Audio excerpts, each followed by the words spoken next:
Dans la vie réelle, il se passe parfois des choses qui sont incroyables, dues au hasard.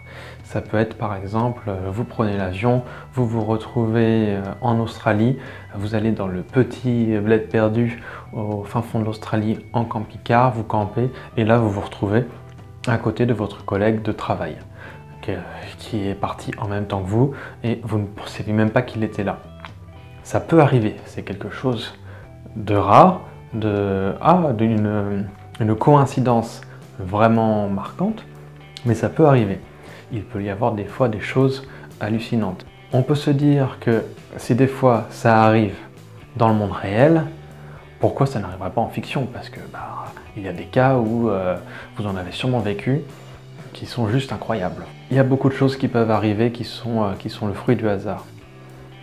Mais en fiction, c'est plus compliqué parce que en fiction, le hasard n'existe pas. Et si vous dites « j'aimerais qu'il se passe quelque chose de hasardeux en fiction », peut-être quelque chose qui même vous est arrivé, vous dites « tiens, je vais mettre la même chose dans mon roman, avec des personnages différents, mais pourquoi pas, ça fera rire le lecteur ».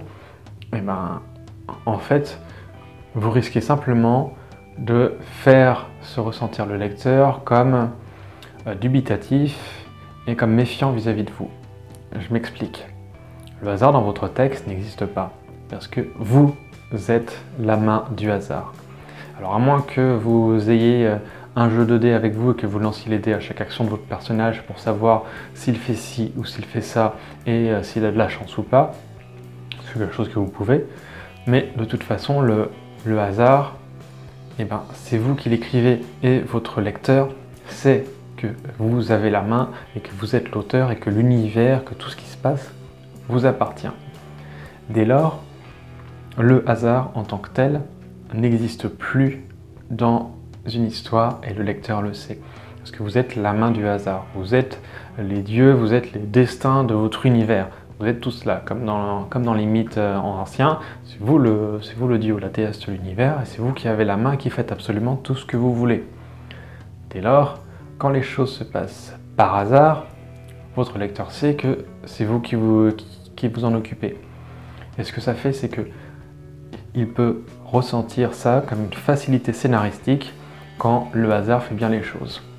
Parce que si vous sortez vos personnages ou si vous donnez des choses du hasard au bon moment, au bon endroit, et puis ça résout le conflit, le lecteur sait que oui, le hasard n'existait pas vraiment. Alors je nuance toutefois, le hasard peut fonctionner en tout début d'un roman, si le roman se construit là-dessus. Ça peut être la première rencontre, qui est complètement le fruit du hasard, qui se déroule dans les premières pages dans la situation initiale, et puis ça construit ce qui suit. Ça peut être le cas, si je prends un exemple avec de la romance, ça peut être votre personnage qui travaille dans les bureaux et qui est fan de je ne sais pas quelle star de musique ou de cinéma, et puis qui se retrouve dans le même hôtel à la chambre voisine. Ce sera le hasard complet et ça passera en début de votre roman. Mais ça ne passera pas au milieu ou plus tard, parce que là, le lecteur verra ça comme une facilité et se dira « tiens, c'est trop simple, l'auteur triche là-dessus ». Et il n'aime pas qu'on triche le lecteur. Il déteste ça. L'autre moment où ça peut fonctionner, c'est par exemple, et admettons, si vous écrivez dès le début que vous avez un personnage qui a beaucoup de chance. Dès lors, pourquoi pas confirmer qu'il a de la chance plus tard? Si vous n'exagérez pas, ça peut passer. Mais vraiment, ça reste vu comme quelque chose de facile.